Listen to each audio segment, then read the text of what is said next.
Anti-war protests sweep across university campuses in the United States. The police response, the violence, has been shocking. So has some of the reporting from the American mainstream media. I see journalists joining in to whip up hysteria, to smear and abuse student anti-war protesters. And student journalists in New York City, having seen their university lock reporters out of the story, are filling the void in the news coverage.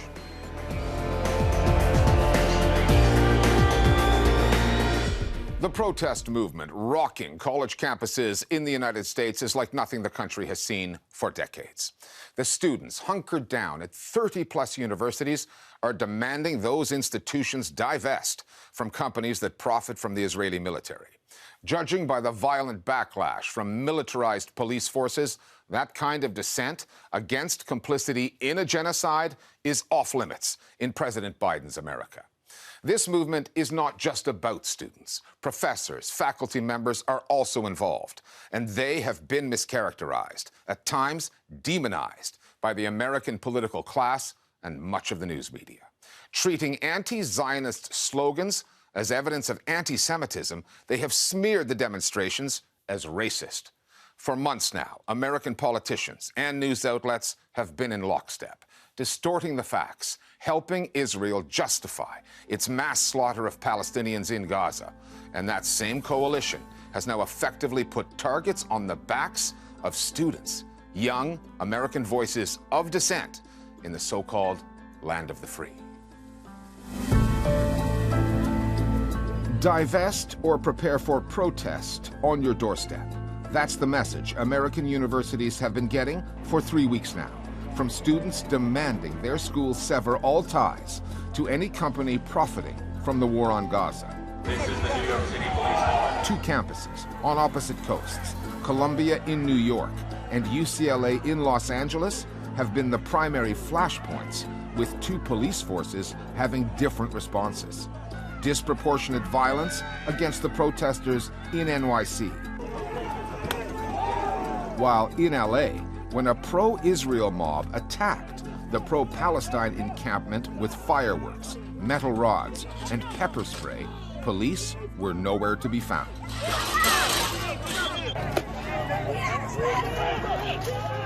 When they finally showed up, they raided the encampment, firing rubber bullets and flashbang explosives at peace activists.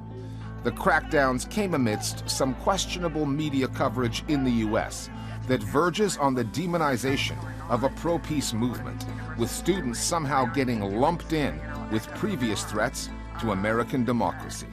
This does look like January 6th. What a terrible example for our students. For news networks and television stations and anchors to use it to explain the protests that are happening at U.S. universities is a politicized, codified message that these are radical, fanatical groups. They need to be incarcerated, they need to be prosecuted and persecuted. There's no other solution to it. Now, from our perspective as protesters, we were engaging in our civil liberties regarding free speech and the right to protest, and we were doing so in a peaceful manner. However, the actions of the government, the deployment of state troopers against peaceful protesters, is an act of violence, specifically for political means. And the fact that my own government would take that stance against me and my fellow protesters for utilizing our civil liberties is just a catastrophe. In such a politically divided country, during an election year, it is noteworthy that the Democratic president... I condemn the anti-Semitic protests. That's why I've set up a program to deal with that. ...and key Republicans see eye to eye on the campus protests.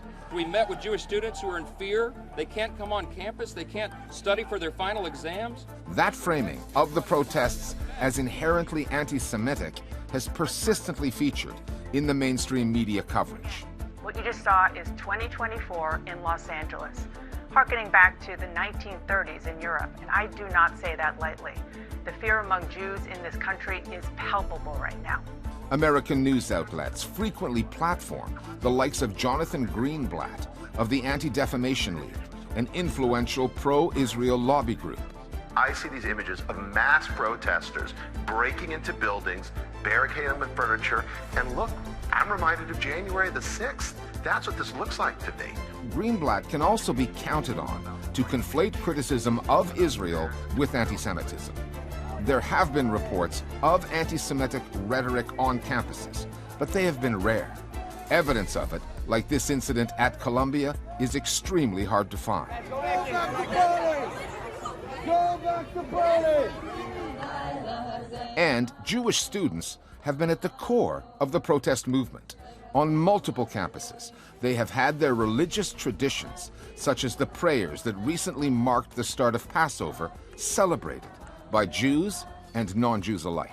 I myself am a Jewish student. I would not be comfortable in any space that I viewed as remotely anti-Semitic.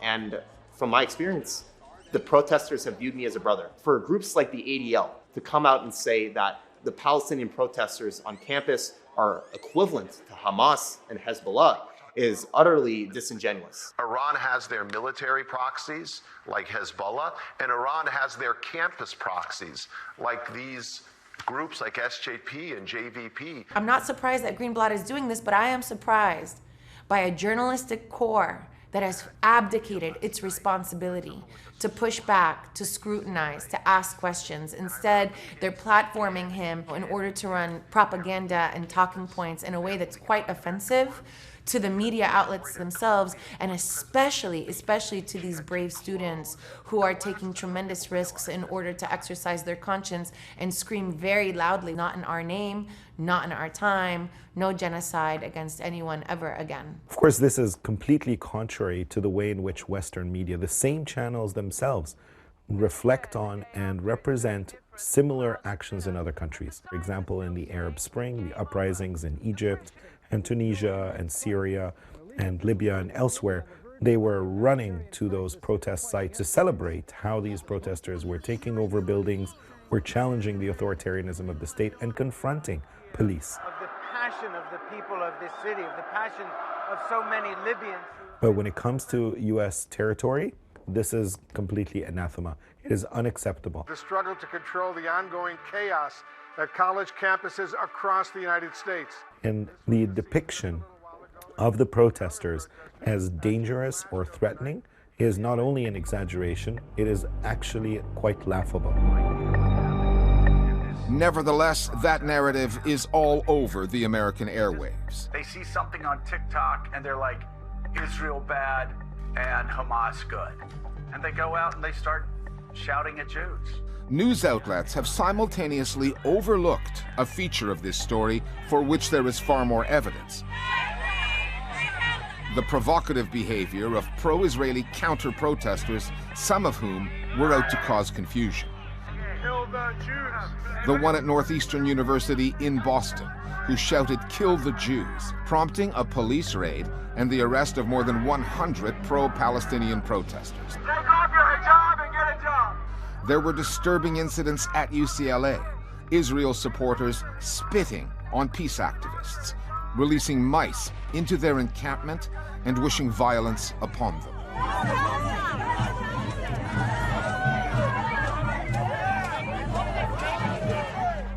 Branding the campus protests as anti-Semitic also provides police and National Guard troops, some of whom have shown up on horseback, with the means to justify the manhandling of the protesters, throwing elderly professors to the ground.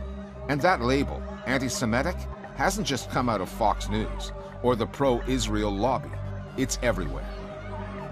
This is incredibly concerning.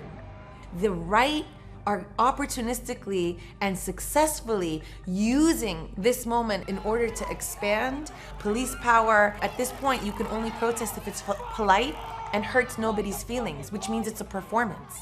But you can't actually protest in a way that challenges power. And we should all be scared, freaking out even, that if we allow them to do this in this moment, there's no limit.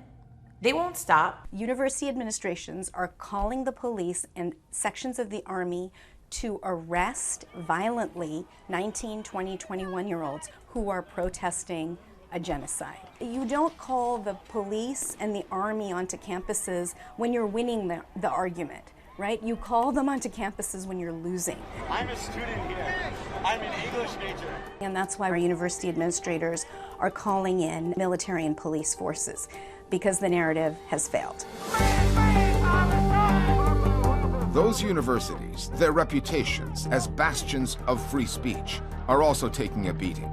After Columbia's president called the pop-up tent village there a clear and present danger, police were called in, arresting more than 100 protesters, which the school's own Human Rights Institute then condemned. After activists at the University of Texas defied an order from the school to disperse, riot police got the call and arrested 50 of them. Dartmouth College in New Hampshire has banned its head of Jewish studies from campus. She had already been knocked to the ground and arrested by police. But Columbia's story sticks out. It's located on the ritzy Upper West Side of Manhattan and famed for its journalism school, many of whose graduates now work at mainstream news outlets. When police came onto the campus, Columbia locked reporters out, preventing them from covering the crackdown, at a university which dispenses Pulitzer Prizes for excellence in American journalism. Universities are abdicating their responsibility. They should be the space precisely where students are learning, becoming critical thinkers, to eventually be part of a ruling class that is going to make decisions with responsibility. And rather than be a space where they can do that, universities have become an extension of a state at war. They are upset about these students who are making their war efforts, their genocidal efforts, more complicated. I have been teaching myself for 20 years, and I have never seen the repression of academic freedom and speech in the way that I have seen across campuses since October of 2023.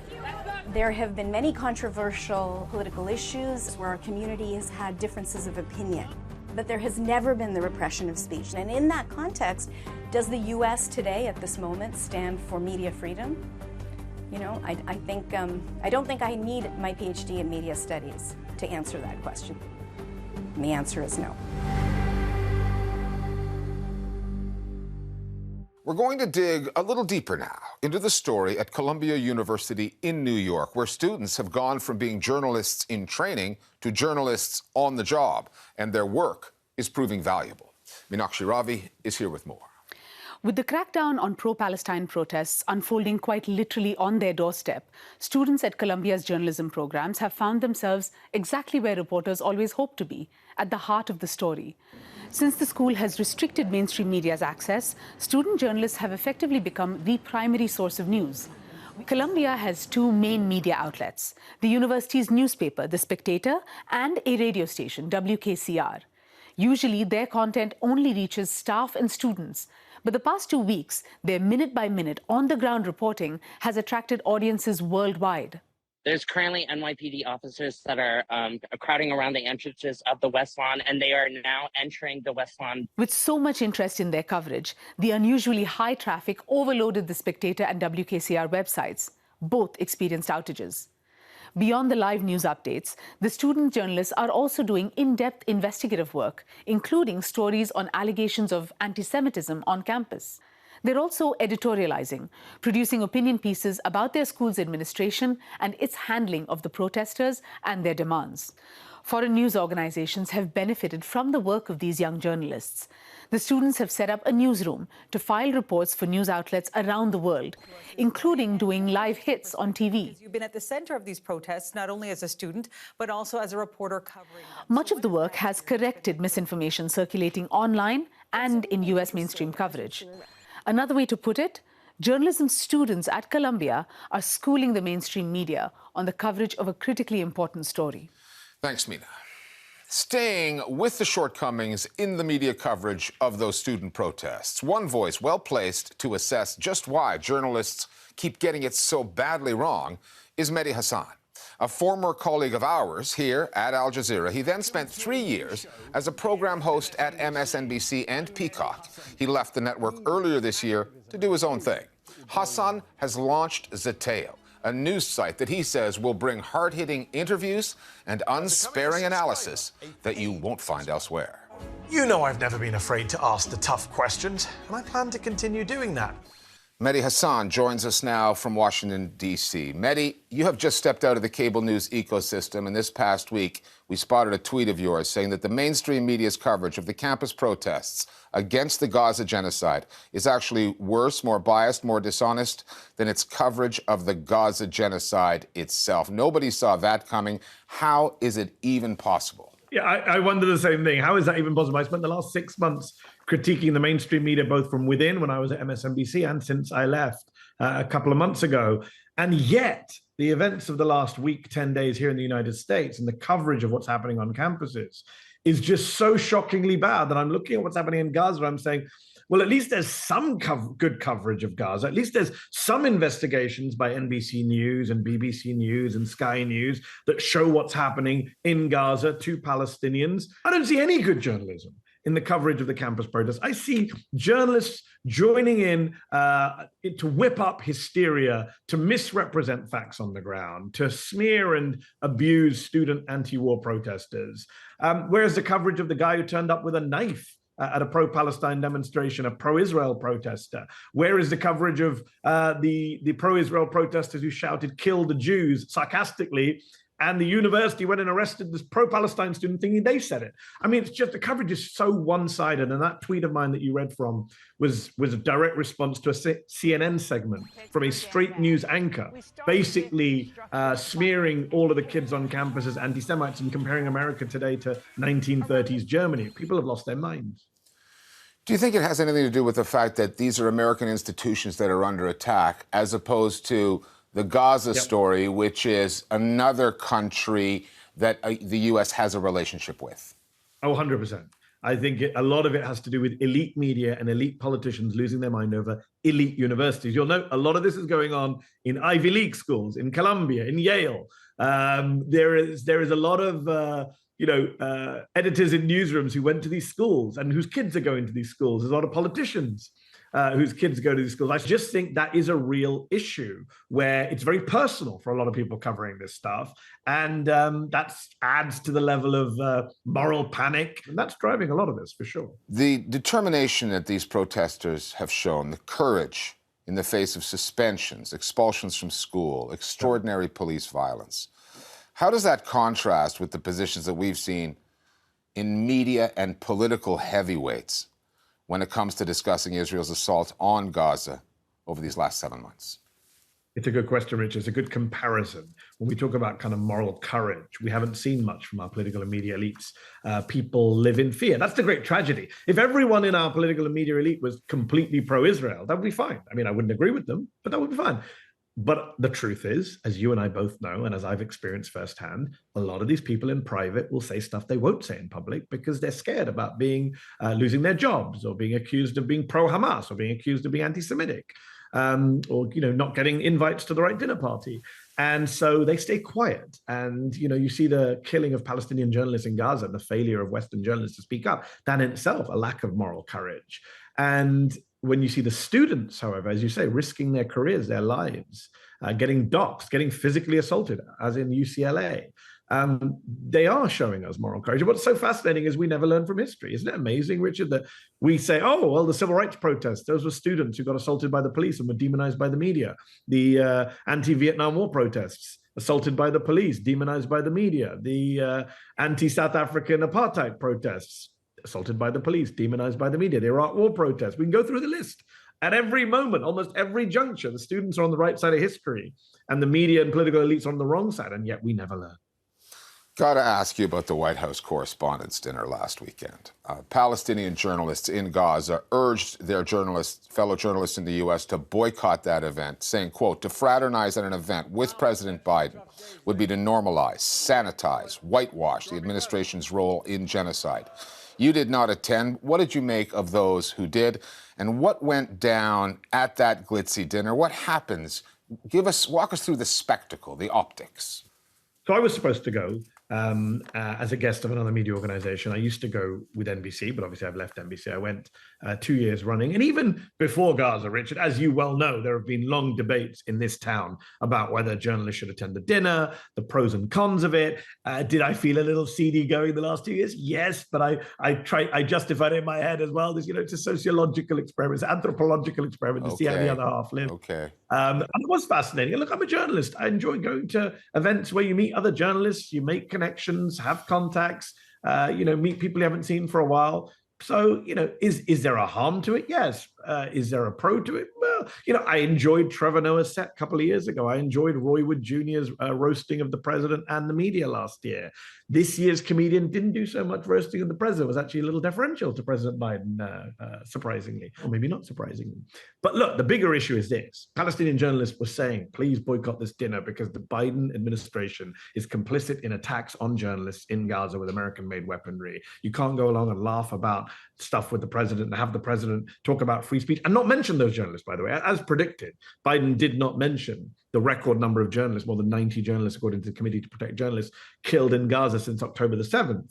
And the president of the White House Correspondents Association mentioned that in passing, to be fair to her. She did mention the killing of Palestinian journalists, but Biden didn't. Obviously, the comedian didn't.